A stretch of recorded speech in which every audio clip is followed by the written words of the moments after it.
그러면은 우리 김용화 교수님께 먼저 여쭤보겠습니다. 왜냐하면 우리 사회복지 쪽에 이제 현장에서 또 제도에 대해서 이렇게 나왔는데요.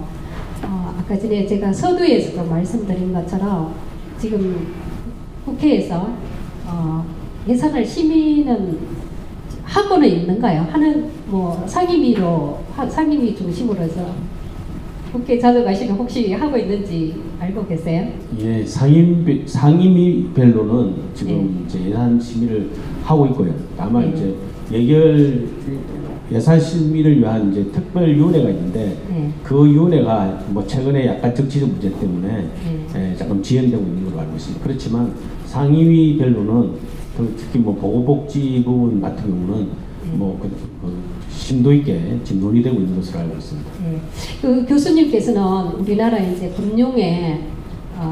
금융경제학과 교수님으로서 우리나라 연금을 설계하시고 지금도 연금에 관련된 또 우리나라 재원에 대해서 많은 연구를 하고 계시고 발표도 하고 계시는데요. 지금 문재인 정부에서 이렇게 예산이 굉장히 많이 늘어났습니다. 올해에서 내년도 예산이 거의 9.5% 늘어났는데 제가 서두에서처럼 이렇게 복지 예산이 많이 늘어났지만 우리 시민들이 받아들이기에는 조금 더 행복한 그런 행복 지수가 올라가지 않고 삶이 나아지지가 않는데 문재인 정부에서는 뭐 잘하는 것도 있는 것 같아요. 치매 책임제라든지 이런 거는 잘하는 것 같은데 너무 예산이 또 많이 늘어나다 보니까 좀 염려스러운 점도 있습니다. 거기에 대해서 이제 재정을 담당하시고 하시는데 이게 이렇게 막 해도 될런지, 그리고 복지가 한 번 더 실행하면 또 계속 앞으로 우리 다음 세대 그 다음 세대 계속 지속이 돼야 되잖아요. 그런 부분에서 전문가이시니까 한 말씀 좀 말씀해 주시죠. 네. 우리 사회복지 예산은 많으면 많을수록 좋고 또 아무리 써도 부족한 것이 사회복지 예산입니다. 그래서 역대 정부에서 이제 사회복지 예산은 일반적으로 이제 전체 예산 증가율보다 계속 높이 책정해 왔습니다.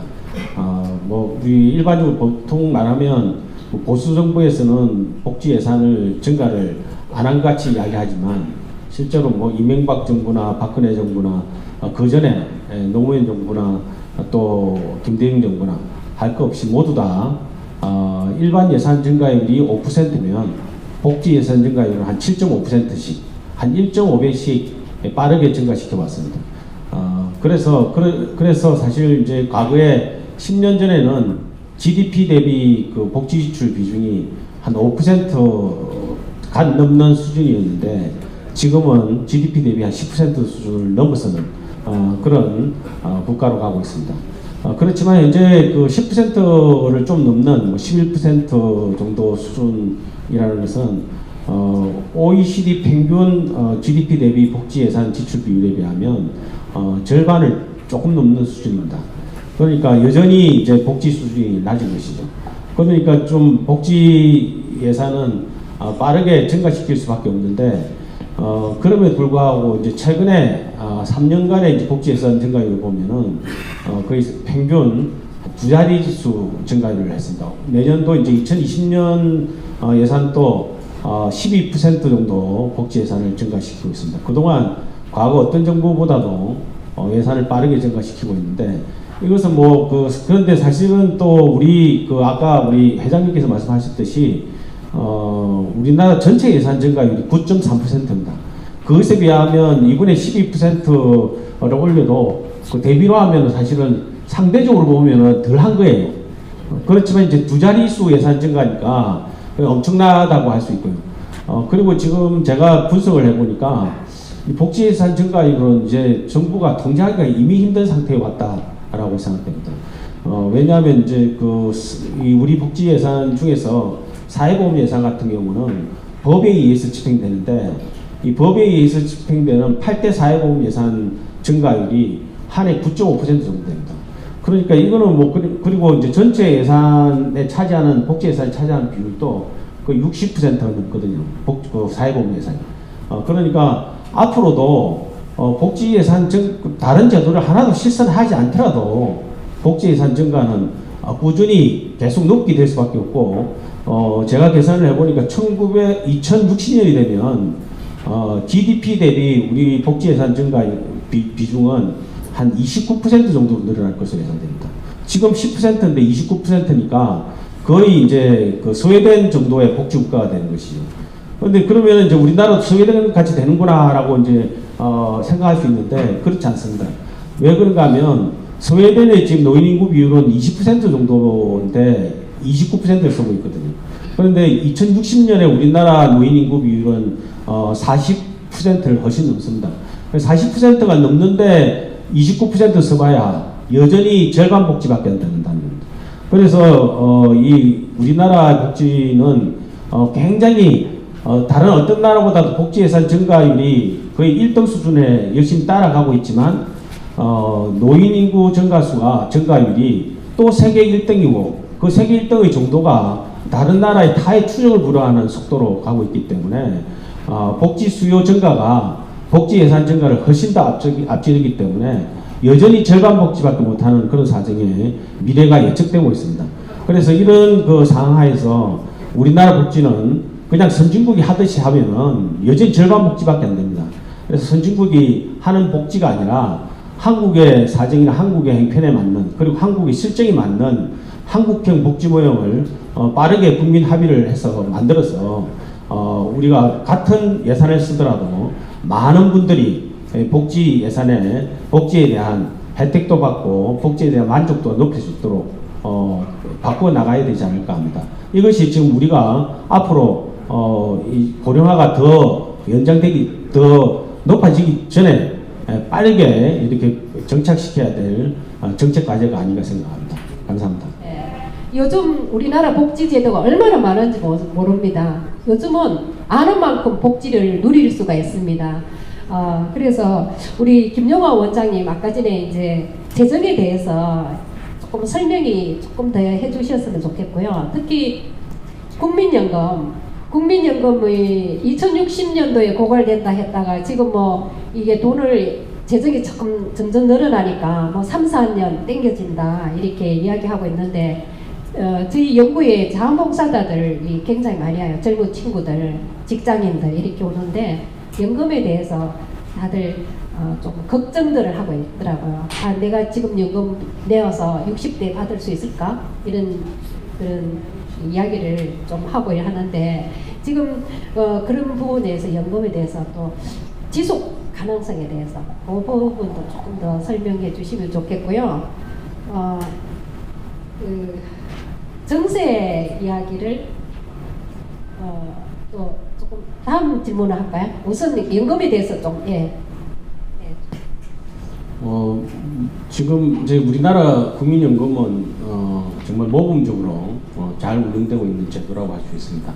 사실 처음 제도 만들 때부터 적립 방식을 많이 채택을 해서 보험료 납입한 사람이 연금을 이제 60세, 처음에 60세고 지금 62세고 이제 앞으로 65세로 바뀌겠죠. 그래서 연금을 수급할 수 있는 정말로 이제 우리 복지제도의 두 개 축이라 하면 국민건강보험제도와 국민연금제도 두 개의 축을 이야기하고 아까 우리 성규태 교수님께서 가족이 하는 대우가 있다면 사회가 하는 대우는 바로 국민연금이 그 중심에 있다고 할 수 있습니다. 사회 전체적으로 근로세대가 부모 세대를 연금제도를 통해서 이제 복양하는 그런 제도로 의미를 가지고 있습니다. 그런데 이 국민연금이 지금은 이제 한 700조가 넘는 적립기금을 가지고 있으니까 든든합니다.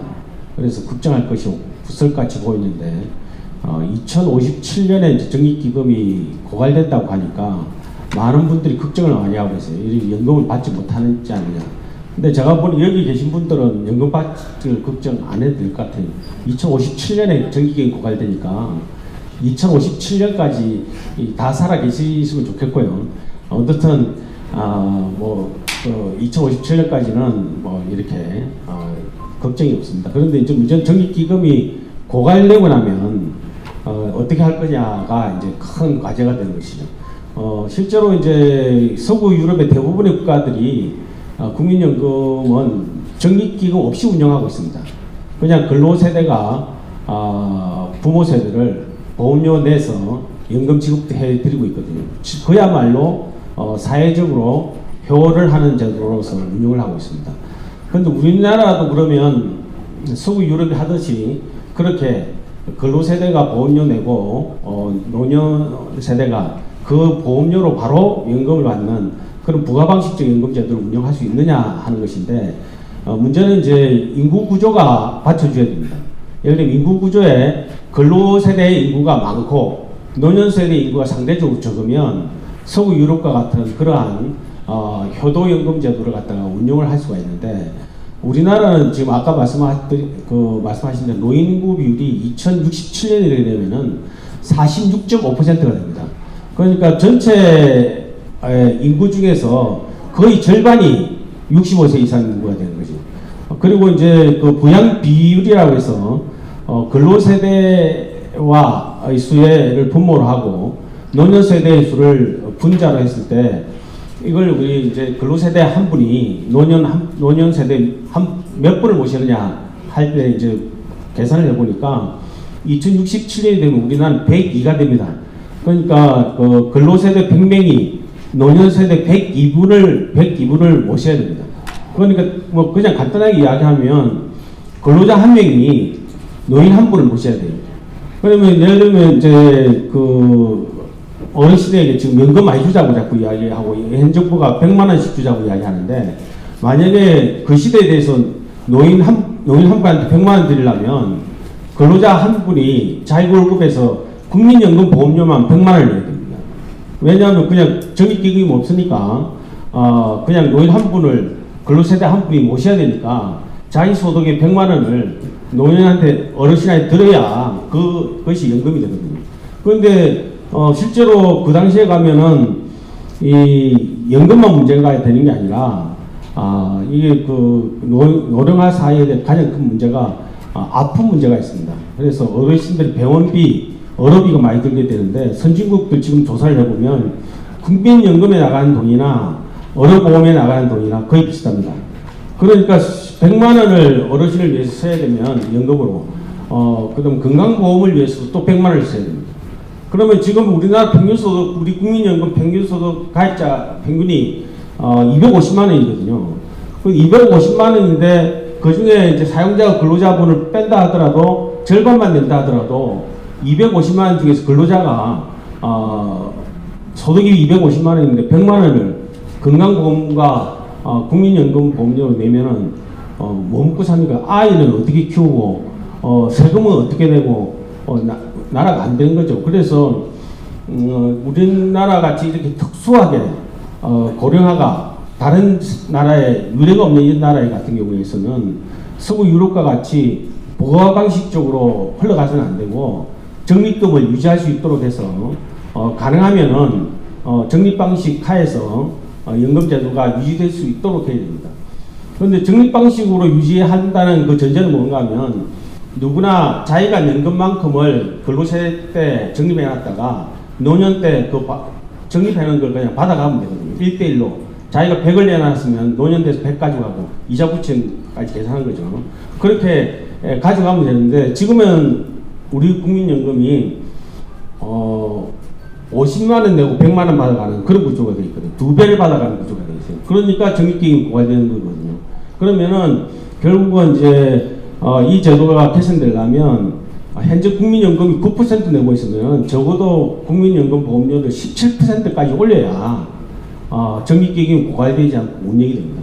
근데 9%가 소득의 9% 내던 걸 소득의 17% 올리는 것은 지금 현재 경제도 안 좋고 국민 생활 수준도 안 좋은데 사실은 쉽지 않은 일이죠. 그렇지만 일본 같은데 예를 들어 보면은 일본도 사실은 보험료가 국민연금 보험료가 18%입니다. 소득의 18%를 내고 있습니다. 그리고 그것도 최근 한 30년간에 그렇게 올린 겁니다. 근데 일본의 예를 들면은 일본이 최근 과거 한 20, 30년 굉장히 어려웠잖아요, 경제가 어려웠지만 고령화 사회에 대비해서 전기기금이 고갈되지 않도록 꾸준히 보험료를 올린 겁니다. 그래서 우리나라도 경제가 어렵고 정말 힘들지만 보험료를 차근차근 올리지 않으면 전기기금이 유지되지 못하고 결국은 미래 세대가 연금을 못 받는 사례가 될 수 있습니다. 여기 젊은 청년이 있는데 이분들은 이제 딱 2057년이 되면은 연금 받을 때가 된 거거든요. 그럼 연금 받을 때 되면 전기기금이 없는데 그 당시 근로 세대가 보험료를 낼 수 없으면 연금을 반으로 깎든지 못 받든지 이렇게 되는 상황입니다. 그래서 어렵다 하더라도 연금 보험료를 차근차근 국민들이 좀 어렵다 하더라도 미래 세대를 생각해서 미래 국민들을 생각해서 좀 호주머니에서 조금 내놔야 우리 이 자녀 세대가 안심하고 연금 받을 수 있는 세상이 되지 않을까 생각합니다. 이것이 연금 제도 문제라고 할 수 있습니다. 감사합니다. 다행입니다. 우리는 그래도 연금을 다 탈 수 있어서 그죠? 연금 다 드셨죠? 네. 그런데 우리 지금 여기 대학생들은 참 좀 걱정입니다. 그죠? 우리 대학생들 2060년 되면 몇 살이에요? 2060, 41. 네. 67이요. 67이죠? 예. 빨리 결혼해서 얘기를. 그러니까 그때 내가 이 국민연금을 그때는 노인 연령이 좀 상향될 수 있거든요. 그때 국민연금 제대로 받을 수 있을지 모르겠는데 저 젊은 청년들은 못 받죠 제대로. 그러니까 이제 뭐 지금 연금제도 빨리 네. 좀 개선해서 네. 이분들이 이제 연금 받을 수 있도록 이제 좀 우리 지금 베이비붐 세대 베이비붐 세대 윗세대가 있습니다. 1940년생, 50년생 이분들이 사실은 우리 국민연금을 좀 금액은 작게 받지만 낸 것에 비해서 받는 거를 보면은 지금 50년대생하고 60년대생, 70년대생은 낸 것에 한 3배 정도 받도록 지금 이익을 보도록 되어 있습니다. 물론 이제 평균 수명만큼 살아야 되죠. 그러면 거의 3배를 받게 되니까 결국은 본인이 100 내고 300을 받는 꼴이 되니까 부족한 200이 전기기금 고갈로 나타나는 거거든요. 그래서 적어도 뭐 자기가 낸 것부터 받는 것 이상으로 낼 수는 없지만 자기가 받을 예상하는 금액만큼은 부담하는 제도로 향후에 바뀌지 않으면 연금제도는 지속 가능하지 않다라고 할 수 있습니다. 선진국 다 이제 그렇게 바뀐 거고요. 우리는 이제 시작을 해야 되는 것이죠.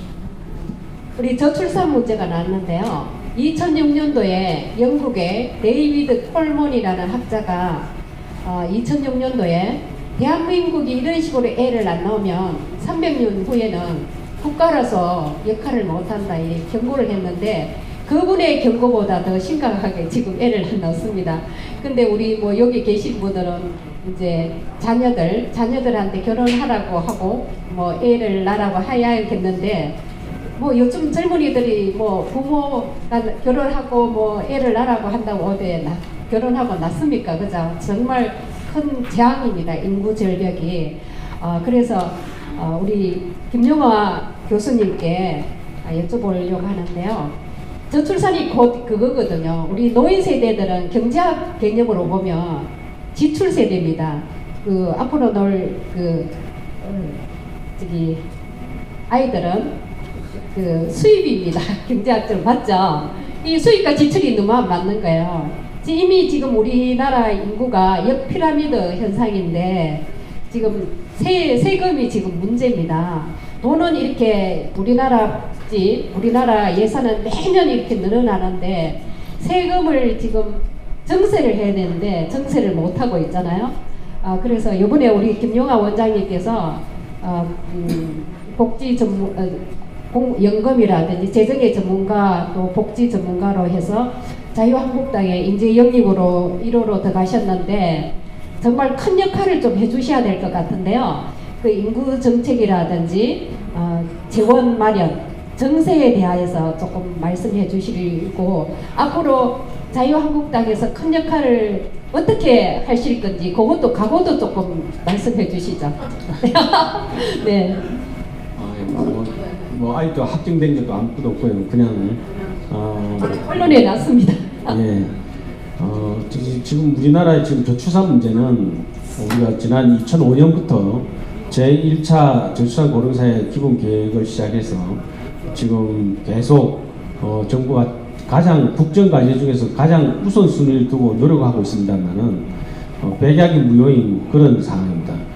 돈을 150조 원 이상 쏟아부었지만 학계 출산율은 작년도에 0.98로 떨어졌고 올해 지금 8월 달까지 이제 출산한 아이로 계산해 보니까 올해는 학계 출산율 0.91로 떨어질 것으로 예상되고 있습니다. 아마 이제 이렇게 되면 거의 이제 인구가 앞으로 한 3천만 명 정도로 지금 현재 추세는 3천만 명 떨어지는 건 이미 거의 확실한 상태고요. 이제 그 이하로도 이제 떨어질 수 있는 그런 상황이 지금 예측되고 있습니다. 결국은 우리가 건전한 사회가 되기 위해서는 자녀가 또 우리가 또 이렇게 태어나고 또 어르신들 잘 모시고 뭐 이렇게 좋은 그런 화목한 그런 구조가 되어야 되는데 그런 반대 구조로 가고 있는 그런 상황이 걱정스럽습니다만은 지금 우리 국민들이 다 걱정하고 계시고 또 이런 부분에 대한 노력이 있으면 또 개선될 것으로도 생각합니다. 왜냐하면 원래 성경에 의하면 아담과 이브 두 분이 지금 세계 인구 72억 명을 만든 거 아닙니까? 그런데 뭐 우리가 지금 잠깐 줄어든다고 해서 너무 지금 실망할 필요도 없고요. 이번에 어제 지금 정부 기재부 장관이 발표하기를 뭐 이제는 뭐 저출산 자체를 어떻게 할 수는 없고 저출산을 전제로 해서 인구가 축소된 사회에 대한 대비를 중심으로 계획을 발표했습니다. 그런데 저는 아직 포기할 사항이 아니라고 생각합니다. 우리는 우리 국민들은 뭐 어떻든 그 어려운 환경하에서 6.25와 같은 그런 전쟁 참변에서 이렇게 위대한 대한민국을 만들지 않았습니까? 잠시 인구가 출산율이 떨어진다고 해서 뭐 그냥 계속 떨어지지 않을 거라고 생각하고 극적인 반전은 여기 계신 우리 선배님들 또 우리 젊은 인구 우리 학생들이 또 청년들이 이렇게 있는 한 저는 바뀔 수 있다고 생각하고 지금 뭐 구체적인 이야기들은 뭐 생각하도록 하겠습니다. 다만 이제 지금 현재 정부가 많은 복지를 하다 보니까 복지 지출은 늘어나고 있는데 세금은 지금 이제 거두는 속도가 늦어지고 있습니다. 그러다 보니까 국가 부채가 빠르게 늘고 있고 이런 상태로 가면은 국가 부채가 일본과 같이 GDP의 200% 갈 수 있다는 것이 지금 이미 전문가 사이에 분석이 되고 있습니다. 그래서 어떻든 우리 오늘 이제 차은공 장관님께서 굉장히 중요한 말씀하셨는데 그 복지주의 말씀하시고 그리고 그 중요한 내용 중에 하나가 국가가 책임진다는 그 의미는 국가가 모든 걸 책임질 테니까 국민들은 그냥 권리만 주장해야 된다는 이야기가 아니고 국가가 책임진다는 이야기는 국민이 모두 같이 책임진다는 이야기입니다. 그러니까 우리가 좋은 복지국가를 만든다는 것은 그 부담이 되는 세원에 대해서도 국민 전체가 함께 부담할 수 있는 용의가 있어야 또 복지국가가 완성이 되는 겁니다. 뭐 그런 측면에서 복지가 공짜가 아니라 우리가 서로 함께 내어서 우리가 함께 살아가는 그런 사회를 만드는 것이라고 생각했을 때 복지가 늘어나는 만큼 비용 부담에 대해서도 우리 국민들이 흔쾌히 함께 해줄 수 있는 그런 내용이 되어야 되고요. 그렇게 되기 위해서는 국가가 무조건 책임지겠다는 그런 이야기만 해서는 안 됩니다. 우리 국민이 함께 부담하고 함께 우리 국가를 이끌어가야 된다는 말씀을 함께 해야 되는데 우리 정부는 지금 너무 이 국민을 너무 걱정하는 나머지 국가가 다 책임진다고 하고 국민들은 가만히 있으면 된다는 식으로 자꾸 말씀하셔서 이게 결국은 미래 세대의 부담이고 미래 세대의 세금 폭탄으로 떨어지는 것이거든요. 그래서 그런 측면에서 우리 여기 계신 우리 시민사회 중심이 되는 분들께서 그런 사실은 시민의 권리에 앞서서 시민이 지켜야 될 의무 함께 복지국가를 지켜야 될 의무인 또 조세에 대한 또 사회보험료에 대해서 같이 공동 분담할 수 있는 그런 사회적 분위기를 만들어 가야 되지 않을까 생각합니다. 감사합니다.